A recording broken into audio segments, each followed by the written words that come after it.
नमस्कार, DD news पर आप सभी दर्शकों का स्वागत है। मैं हूं साइमा खान। नजर डाल लेते हैं सबसे पहले हेडलाइंस पर। इंडोनेशिया, ऑस्ट्रेलिया और न्यूजीलैंड के सफल दौरे के बाद प्रधानमंत्री नरेंद्र मोदी स्वदेश पहुंचे।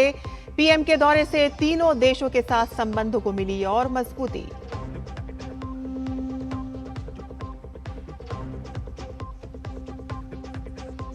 गृह मंत्री अमित शाह आज अपने संसदीय क्षेत्र गांधीनगर में मेगा पौधरोपण कार्यक्रम में होंगे शामिल। उत्तर प्रदेश में आज महावृक्षारोपण 2026 अभियान के तहत लगाए जाएंगे 35 करोड़ पौधे।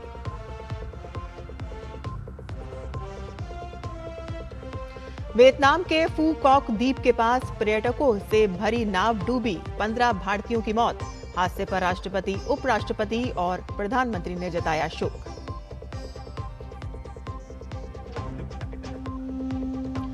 ईरान ने हॉर्मुज स्ट्रेट बंद करने का किया दावा। इस्लामिक रेवोल्यूशनरी गार्ड ने आज तड़के एक जहाज पर दागी गोलियां। नौसेना बोली के गुजरने की नहीं देंगे अनुमति।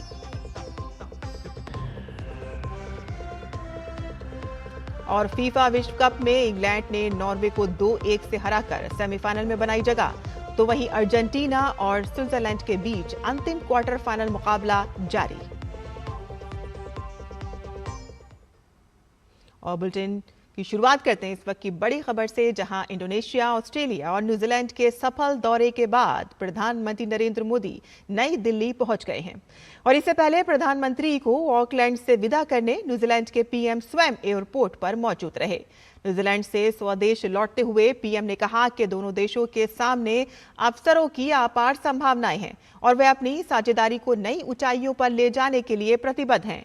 ऑकलैंड में प्रधानमंत्री मोदी और न्यूजीलैंड के प्रधानमंत्री क्रिस्टोफर लक्सन के बीच व्यापक वार्ता हुई और दोनों नेताओं की मौजूदगी में रक्षा, पर्यटन, खेल, आपदा प्रबंधन तथा डेयरी एवं पशुपालन सहित 5 महत्वपूर्ण समझौतों पर हस्ताक्षर किए गए। प्रधानमंत्री लक्सन ने भारत को न्यूजीलैंड का विश्वसनीय मित्र बताते हुए भारतीय समुदाय के योगदान और प्रधानमंत्री नरेंद्र मोदी के नेतृत्व की सराहना की। और इससे पहले शनिवार को पीएम मोदी ने न्यूजीलैंड के ऑकलैंड में जुटे हजारों भारतवंशियों को संबोधित किया। समारोह में न्यूजीलैंड के पीएम क्रिस्टोफर लक्सन भी शामिल हुए। प्रधानमंत्री नरेंद्र मोदी ने अपने संबोधन में भारत के विकास की अभूतपूर्व रफ्तार का जिक्र किया। So New Zealand, put your hands together, make some noise, raise the roof and give the warmest Kiwi welcome you've ever given to the Prime Minister of India, my friend, the great Narendra Modi. जोश, उत्साह और उल्लास का वो उफान जिसे शब्दों में बयान न किया जा सके। न्यूजीलैंड के ऑकलैंड में प्रधानमंत्री नरेंद्र मोदी ने किया ओरा मोदी कार्यक्रम में हजारों भारतवंशियों को संबोधित किया। समारोह में मौजूद न्यूजीलैंड के पीएम ने प्रधानमंत्री नरेंद्र मोदी के नेतृत्व की दिल खोलकर प्रशंसा की। बताया कि भारत ने पीएम के नेतृत्व में विकास का जो सफर तय किया है वो दुनिया के लिए मिसाल है। Every single time I go, I am struck all over again by the remarkable energy, the dynamism and the innovation of the Indian people. But I want to say it is the transformation that Prime Minister Modi has led that takes my breath away. प्रधानमंत्री नरेंद्र मोदी ने वो muffler दिखाया जो उन्हें 2.5-3 दशक पहले New Zealand यात्रा में उपहार के तौर पर मिला था। द्विपक्षीय सहयोग का जिक्र करते हुए पीएम ने दोनों देशों की सांस्कृतिक समानताओं की चर्चा की। साथ ही न्यूजीलैंड के जीवन में भारतीयता की भरपूर झलक को रेखांकित किया। मुक्त व्यापार समझौते से साझेदारी का नया युग शुरू होने की बात कही। हमारे सामने अवसरों से भरा खुला समुद्र है, हवाएं हमारे साथ है, समंदर की विशाल लहरें हमारे साथ है, इच्छा शक्ति का नीला आसमान हमारे साथ है। पाने को काफी कुछ है और मैं जानता हूं हम सफल होंगे। पीएम ने वैश्विक चुनौतियों के बावजूद भारत की प्रगति की अभूतपूर्व गति को रेखांकित किया। पीएम ने भारत के सबसे तेज बड़ी अर्थव्यवस्था बनने सबसे बड़ा वैक्सीन निर्माता बनने, दूसरा सबसे बड़ा मोबाइल फोन निर्माता बनने, दूसरा सबसे बड़ा टेलीकॉम बाजार बनने और सबसे बड़ा दूध उत्पादक बनने का जिक्र किया। आज भारत दुनिया का तीसरा सबसे बड़ा ऑटोमोबाइल मार्केट है। आज भारत दुनिया का तीसरा सबसे बड़ा स्टार्टअप इकोसिस्टम बन चुका है। भारत बहुत जल्द दुनिया का तीसरा सबसे बड़ा रिन्यूएबल एनर्जी प्रोड्यूसर बनने जा रहा है। सोलर एनर्जी कैपेसिटी में भी भारत दुनिया के बड़े देशों में शामिल हो चुका है। पीएम ने कहा कि भारत के लिए सामने वाले देश की जनसंख्या नहीं, जन कल्याण की भावना मायने रखती है। पीएम ने कृषि जैसे क्षेत्रों में न्यूजीलैंड की उपलब्धियों का जिक्र किया, जिनसे भारत काफी सीख सकता है। विरासत और विकास की प्रतिबद्धता का उल्लेख करते हुए पीएम ने पवित्र जोड़े साहब को श्री पटना साहब ले जाए जाने का जिक्र किया। हमने निर्णय लिया कि इन पवित्र जोड़े साहब को वहां ले जाया जाए जहां श्री गुरु गोविंद सिंह जी के चरण पहली बार पावन भूमि पर आए, जहां उनका जन्म हुआ, यानी हमारे श्री पटना साहिब। मुझे बहुत खुशी है कि अब ये पवित्र जोड़े साहब पटना साहब की पावन भूमि पर है और ये मेरा सौभाग्य है कि उस पवित्र अवसर का मुझे साक्षी बनने का, वहां मौजूद रहने का सौभाग्य मिला था। पीएम ने संदेश दिया, भारत और न्यूजीलैंड का भविष्य आपस में जुड़ा हुआ है। दोनों देश विकास और समृद्धि की यात्रा मिलकर तय करेंगे। इस बार भारतीय पीएम को न्यूजीलैंड आने में 40 साल लगे हैं, लेकिन अब इतना लंबा इंतजार आपको नहीं करना पड़ेगा।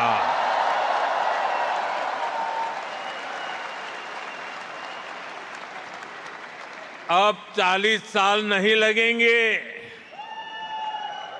ये मोदी की गारंटी है।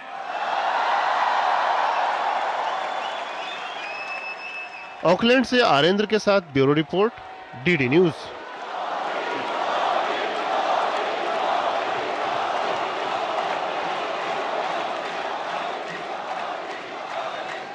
और मोदी की गारंटी मतलब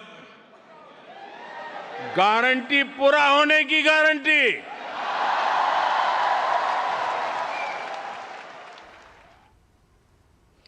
आगे बढ़ते हैं, जहां केंद्रीय गृह एवं सहकारिता मंत्री अमित शाह आज अहमदाबाद में सामूहिक वृक्षारोपण कार्यक्रम में शामिल होंगे। कार्यक्रम के तहत वे साइंस सिटी के साइंस डोम में मिशन 5 मिलियन ट्री पौधरोपण अभियान की शुरुआत करेंगे और शहर के विभिन्न स्थानों पर आयोजित वृक्षारोपण गतिविधियों में भाग लेंगे। ये अभियान अहमदाबाद नगर निगम और अन्य संस्थानों के सहयोग से हरित क्षेत्र बढ़ाने के उद्देश्य से आयोजित किया जा रहा है और इसके तहत शहर और गांधीनगर लोकसभा क्षेत्र में बड़े पैमाने पर पौधरोपण की योजना बनाई गई है। अभियान में प्रशासन, सामाजिक संस्थानों और आम नागरिकों की भागीदारी सुनिश्चित की जा रही है। अमित शाह आज सुबह अहमदाबाद में कार्यक्रम का शुभारंभ करेंगे और इसके बाद घाट लोडिया, वेजलपुर और नारायणपुरा विधानसभा क्षेत्रों में आयोजित पौधरोपण कार्यक्रमों में शामिल होंगे और इस पहल का उद्देश्य पर्यावरण संरक्षण, ऑक्सीजन पार्कों के विकास और शहर के हरित आवरण को बढ़ावा देना है। इसके अलावा गृह मंत्री अमित शाह आज अहमदाबाद में नगर निगम की 405 करोड़ रुपए की जन केंद्रित विभिन्न परियोजनाओं का शुभारंभ और शिलान्यास भी करेंगे। उत्तर प्रदेश में आज महावृक्षारोपण 2026 अभियान शुरू किया जाएगा। एक पेड़ मां के नाम अभियान के तहत पूरे प्रदेश में एक ही दिन 35 करोड़ से अधिक पौधे रोपे जाएंगे। मुख्यमंत्री योगी आदित्यनाथ गोरखपुर के सहजानवा में लिंक एक्सप्रेसवे के किनारे पौधरोपण करेंगे। गोरखपुर में पवित्र त्रिवेणी वृक्षारोपण एवं विकास उद्यान बनाया जाएगा। राज्यपाल आनंदीबेन पटेल लखनऊ में जनभवन में पौधरोपण करेंगी। दोनों मुख्यमंत्री, केंद्रीय व राज्य मंत्री, न्यायपालिका, प्रशासन, सेना, शिक्षण संस्थान और लाखों नागरिक प्रदेश भर में पौधे लगाकर इसे जन आंदोलन का स्वरूप देंगे। सरकार का दावा है कि ये केवल पौधरोपण नहीं बल्कि पर्यावरण संरक्षण, जलवायु परिवर्तन से मुकाबला और जन भागीदारी का सबसे बड़ा अभियान होगा। प्रदेश के प्रत्येक ग्राम पंचायत, नगर निकाय, एक्सप्रेसवे, राष्ट्रीय व राज्य राजमार्ग, रेलवे ट्रैक, स्कूल कॉलेज, विश्वविद्यालय, मेडिकल कॉलेज, अस्पताल, कृषि विज्ञान केंद्र, औद्योगिक इकाइयों, पावर प्लांट और अन्य सरकारी परिसरों में बड़े पैमाने पर पौधरोपण किया जाएगा। उप मुख्यमंत्री केशव प्रसाद मौर्य झांसी और ब्रजेश पाठक लखनऊ में अभियान का नेतृत्व करेंगे। भाजपा प्रदेश अध्यक्ष व केंद्रीय मंत्री पंकज चौधरी लखनऊ में पौधा लगाएंगे। प्रदेश सरकार के सभी मंत्रियों को अलग अलग जिलों की जिम्मेदारी सौंपी गई है। और बुलेटिन में यहां रुकते हैं छोटे से ब्रेक के लिए। हम जल्द हाजिर होंगे। आप देखते रहिए डीडी न्यूज। हर जीत की शुरुआत होती है छोटे छोटे कदमों से और हर छोटी तैयारी बदल सकती है पूरा नतीजा। क्योंकि मैदान हो या जिंदगी, छोटी से छोटी तैयारी ही देती है प्रोटेक्शन और प्रोटेक्शन ही देता है भरोसा। जैसे LIC की बीमा लक्ष्मी, एक खास प्लान सिर्फ महिलाओं के लिए जहां छोटी बचत दे बड़ी सुरक्षा, ताकि जिंदगी के हर मैदान में आप रहे हर पल के लिए रेडी। LIC बीमा लक्ष्मी, रखे हर पल के लिए रेडी। खेलता है, झूलता उछलता है, दौड़ता कभी कभी दौड़ कराता है, आगे आगे बढ़ता है इंडिया, अमूल दूध पीता है इंडिया। और ब्रेक के बाद आपका फिर से स्वागत है। वियतनाम के प्रधानमंत्री ले मिन हुन ने फू कॉक द्वीप के पास स्पीड बोट हादसे की जांच के आदेश दिए हैं और इस हादसे में 15 भारतीय पर्यटकों की मौत हो गई। मुंबई में वियतनाम के महावाणिज्य दूतावास के अनुसार प्रधानमंत्री ने अधिकारियों से हादसे के कारणों का पता लगाने और भविष्य में ऐसे हादसों को रोकने के लिए जरूरी कदम उठाने को कहा है। उन्होंने नियमों के उल्लंघन के लिए जिम्मेदार लोगों के खिलाफ सख्त कानूनी कार्रवाई के भी निर्देश दिए हैं और साथ ही घायलों के इलाज और मृतकों के परिजनों को हर संभव सहायता देने को कहा गया है। यह हादसा कल उस समय हुआ कि जब 36 लोगों को लेकर जा रही स्पीड बोट फू कॉक द्वीप के पास रट नगोआई टापू के निकट अचानक ऊंची लहर की चपेट में आकर पलट गई। नाव में चालक दल के 4 सदस्य भी सवार थे। स्थानीय प्रशासन ने 21 लोगों को बचा लिया, जबकि 15 भारतीयों की मौत हो गई है। मृतकों में 2 महिलाएं भी शामिल हैं। वियतनाम में भारतीय दूतावास ने मृतकों की सूची जारी की है और इसमें 10 लोग तमिलनाडु के, 3 आंध्र प्रदेश के और 2 केरल के रहने वाले थे। राष्ट्रपति द्रौपदी मुर्मू, उपराष्ट्रपति CP राधाकृष्णन और प्रधानमंत्री नरेंद्र मोदी ने हादसे पर दुख जताया है। देश में डिजिटल क्रांति की सबसे मजबूत नींव बनी आधार पहचान प्रणाली ने बीते 1 दशक में नागरिक सेवाओं की तस्वीर बदल दी है। 12 जुलाई 2016 को UIDAI को वैधानिक दर्जा मिलने के बाद आधार ने कल्याणकारी योजनाओं में पारदर्शिता, तेज सेवा वितरण और फर्जी लाभार्थियों पर रोक लगाने में अहम भूमिका निभाई है। देखिए कैसे कि आधार मॉडल आज वैश्विक डिजिटल गवर्नेंस की मिसाल बन चुका है।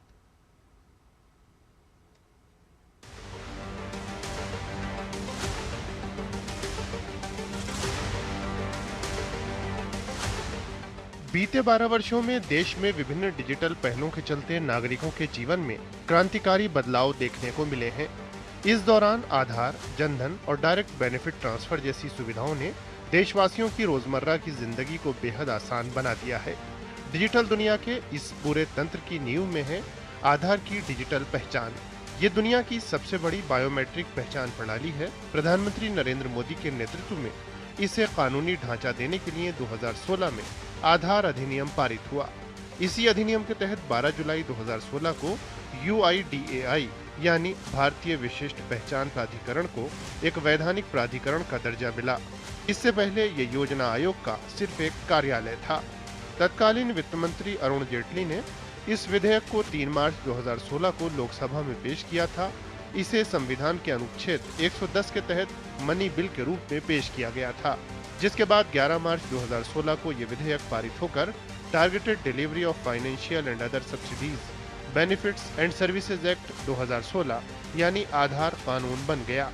आधार से भारत की संचित निधि से वित्त पोषित सब्सिडी देने, लाभ और सेवाओं की लक्षित डिलीवरी सुनिश्चित करने, कल्याणकारी योजनाओं में लीकेज रोकने, डुप्लीकेशन और धोखाधड़ी रोकने और निवासियों को एक विशिष्ट डिजिटल पहचान देने जैसे अहम कदम सुनिश्चित करने में बड़ी मदद मिली है। आधार के करीब 144 करोड़ सक्रिय धारक हैं, जिसके चलते इसने 17,000 करोड़ से अधिक प्रमाणीकरण संबंधी लेन देन पूरे कर लिए हैं।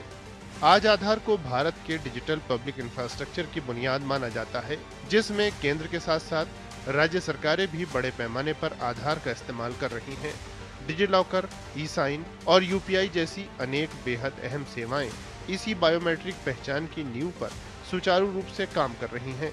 आधार आधारित डीबीटी से करीब 4 करोड़ 15 लाख से ज्यादा फर्जी एलपीजी कनेक्शन और 5 करोड़ 3 लाख से ज्यादा डुप्लीकेट राशन कार्ड हटाए जा चुके हैं, जिससे रसोई गैस और खाद्य सब्सिडी वितरण में व्यापक सुधार आया है। आधार के चलते बड़े पैमाने पर भ्रष्टाचार से मुक्ति मिली है। सरकार के मुताबिक आधार से कई तरह की धोखाधड़ी खत्म करने से 5,14,000 करोड़ रुपए से अधिक की बचत हो चुकी है। वहीं जनधन, आधार और मोबाइल की ट्रिनिटी जैम में भी आधार ने अहम भूमिका निभाई है, जिससे करोड़ों देशवासियों को सेवाओं का सीधा लाभ पहुंचा है।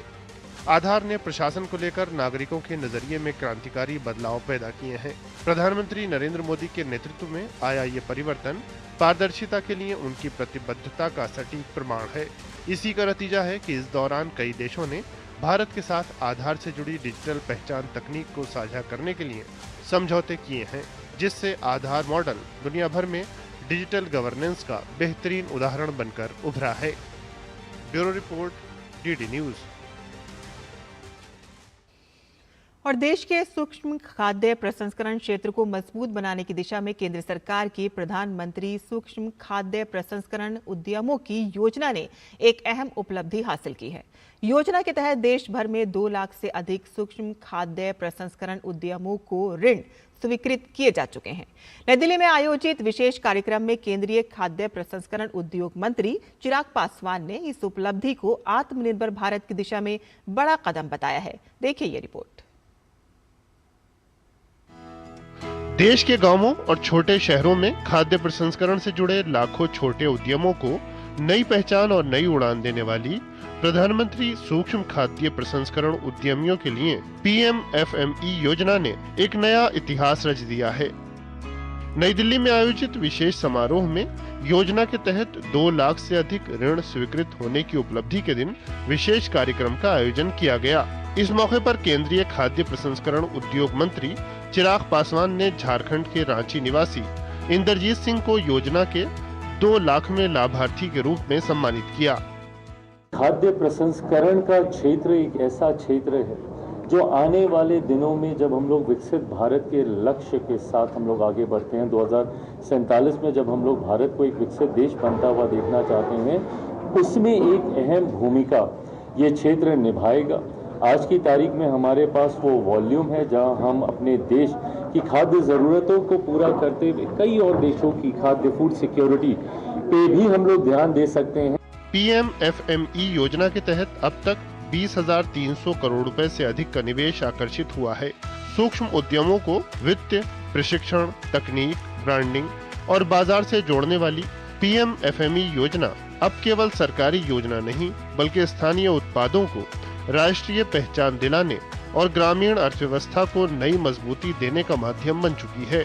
2 लाख से अधिक ऋण स्वीकृतियों का ये पड़ाव बताता है कि छोटे उद्यमों के जरिए बड़े आर्थिक बदलाव की सरकार की रणनीति अब जमीनी स्तर पर परिणाम देने लगी है।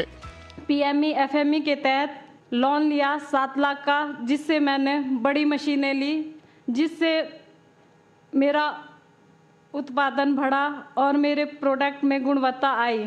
तो मैंने अप्लाई किया, बड़ी इजीली मुझे लोन मिल गया और उसका बेनिफिट भी मेरे बैंक में सब्सिडी के माध्यम से आ गया। तो मैं तो बहुत खुश हूँ। उससे मेरी पैकिंग इंप्रूव हो गई, मेरी सेल इंप्रूव हो गई और अब मेरी अच्छी खासी विजिबिलिटी है मेरे ब्रांड की। योजना के अंतर्गत 4,18,000 से अधिक स्वयं सहायता समूह सदस्यों को प्रारंभिक पूंजी सहायता दी गई है, जबकि 1,76,000 से अधिक लाभार्थियों को प्रशिक्षण प्रदान किया गया है। देश भर में स्वीकृत 80 साझा इंक्यूबेशन केंद्रों में से 32 केंद्र पहले ही संचालित हो चुके हैं। पीएम एफएमई योजना का देश भर में 2 लाख से ज़्यादा हितग्राहियों को इसका सीधा लाभ मिला है। इस योजना में 45% से ज़्यादा महिलाएं हैं, साथ ही 90% से ज़्यादा फर्स्ट टाइम एंटरप्रेन्योर को इसका लाभ मिला है। इस योजना के माध्यम से ग्रामीण और छोटे कस्बों में न सिर्फ आर्थिक समृद्धि आई है, बल्कि बड़ी संख्या में लोग आत्मनिर्भर भी बन रहे हैं। कैमरामैन विनोद ओझा के साथ अजीत द्विवेदी, डीडी न्यूज, दिल्ली। वहीं पीआईबी फैक्ट चेक ने प्रधानमंत्री मुद्रा योजना के नाम पर वायरल हो रहे लोन अप्रूवल लेटर को पूरी तरह से फर्जी करार दिया है और इस फर्जी पत्र में 350 रुपए प्रोसेसिंग शुल्क जमा कर 5 लाख रुपए का ऋण मिलने का दावा किया जा रहा है।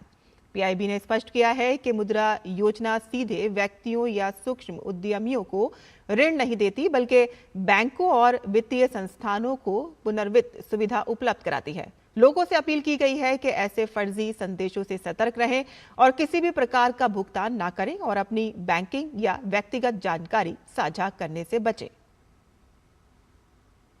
उत्तराखंड के रुद्रप्रयाग में मूसलाधार बारिश और भारी भूस्खलन के बाद केदारनाथ यात्रा मार्ग प्रभावित हुआ है। आपदा की इस चुनौती के बीच जिला प्रशासन और आपदा नियंत्रण विभाग पूरी तरह से मुस्तैद है। सभी संवेदनशील इलाकों पर सीसीटीवी के माध्यम से 24 घंटे पैनी नजर रखी जा रही है। युद्ध स्तर पर राहत कार्य जारी है और जेसीबी मशीनों की मदद से बाधित रास्तों को तुरंत खोलने का काम किया जा रहा है। यात्रा सुचारू रखने के लिए सेक्टर अधिकारियों और रेस्क्यू टीमों को तैनात किया गया है। मुनखटिया में जो गौरीकुंड के नज़दीक है, वहाँ पर भी मार्ग अवरोध है, जहाँ पर कि जेसीबी काम कर रही है और तुरंत ही वो मार्ग भी खुल जाएगा। और यात्रा मार्ग पर भी जो हमारे सेक्टर अधिकारी और अन्य कर्मचारी और रेस्क्यू टीमें लगी हैं, वो भी लगातार निगरानी बनाए रखे हुए हैं कि कहीं पर भी कोई भी इस प्रकार की स्थिति उत्पन्न होती है तो तत्काल वहाँ पर यात्रियों की मदद के लिए, यात्रियों की सुगम यात्रा के लिए वो तैयार हैं। अंतर्राष्ट्रीय खबरों की बात करें तो ईरान ने हॉर्मुज स्ट्रेट को अगले आदेश तक बंद करने का दावा किया है। ईरान की इस्लामिक रेवोल्यूशनरी गार्ड कॉर्प्स नौसेना ने आज तड़के दावा किया कि उसने एक जहाज पर चेतावनी के तौर पर गोलियां चलाने के बाद अगले आदेश तक हॉर्मुज स्ट्रेट को अस्थायी रूप से बंद कर दिया है। IRGC नौसेना ने कहा है कि जब तक क्षेत्र में अमेरिका का हस्तक्षेप जारी रहेगा, तब तक किसी भी जहाज को इस रणनीतिक जलमार्ग से गुजरने की अनुमति नहीं दी जाएगी। और इसी बीच अमेरिकी राष्ट्रपति डोनाल्ड ट्रंप ने कहा कि तनाव के बावजूद अमेरिका और ईरान बातचीत जारी रखने पर सहमत हैं और साथ ही उन्होंने दोनों देशों के बीच सीजफायर के खत्म होने की भी घोषणा की। हॉर्मुज जल डमरू मध्य दुनिया की तेल आपूर्ति का प्रमुख मार्ग है और इसके बंद होने से वैश्विक तेल कीमतों व महंगाई पर दबाव बढ़ने की आशंका है। वेनेजुएला के नेशनल असेंबली के प्रेसिडेंट जॉर्ज रॉड्रिगेज ने बताया है कि 24 जून को आए 2 भूकंपों में मरने वालों की संख्या बढ़कर 4333 हो गई है। घायलों की आधिकारिक संख्या 16,740 पर ही बनी हुई है, जबकि 6,462 लोगों को बचाया गया है और लगभग 17,000 लोग बेघर हो गए हैं। सरकार ने शुरुआती अनुमानों के मुताबिक 25,000 घरों की जरूरत बताई है और पुनर्वास के लिए जमीन चिन्हित की है। अधिकारियों के मुताबिक राहत और खोज अभियान अभी भी जारी है। फीफा वर्ल्ड कप 2026 के क्वार्टर फाइनल मुकाबले में डिफेंडिंग चैंपियन अर्जेंटीना ने स्विट्जरलैंड के खिलाफ शानदार शुरुआत की है। अमेरिका के कैंसास सिटी स्टेडियम में खेले जा रहे मुकाबले में अर्जेंटीना ने शुरुआती 10वें मिनट में ही 1-0 की बढ़त हासिल कर ली। कप्तान लियोनेल मेसी की अगुवाई में उत्तरी अर्जेंटीना की टीम ने शुरुआत से ही आक्रामक खेल दिखाया और स्विट्जरलैंड के डिफेंस पर लगातार दबाव बनाया। मुकाबले के 10वें मिनट में मेसी के बेहतरीन असिस्ट पर एलेक्सिस मैक एलिस्टर ने शानदार हेडर लगाकर गेंद को गोल पोस्ट में पहुंचाया और टीम को बढ़त दिलाई। और मैक एलिस्टर के इस गोल के बाद अर्जेंटीना का आत्मविश्वास और बढ़ गया। टीम लगातार आक्रमण करती रही और सेमीफाइनल में जगह बनाने की दिशा में मजबूत कदम बढ़ा चुकी है। इस मुकाबले की विजेता टीम का सामना सेमीफाइनल में इंग्लैंड से होगा और ऐसे में अर्जेंटीना के लिए ये मुकाबला खिताबी सफर को आगे बढ़ाने के लिहाज से बेहद अहम माना जा रहा है। वहीं फीफा वर्ल्ड कप 2026 के तीसरे क्वार्टर फाइनल मैच में इंग्लैंड ने नॉर्वे को 2-1 से हरा दिया और इस जीत के साथ ही इंग्लैंड ने सेमीफाइनल में जगह बना ली है। मैच के पहले हाफ में आंद्रेयास शेल्डर अप ने 36वें मिनट में गोल दागते हुए नॉर्वे को बढ़त दिला दी। हालांकि इंग्लैंड ने हाफ टाइम से पहले ही इस बढ़त को बराबर कर दिया।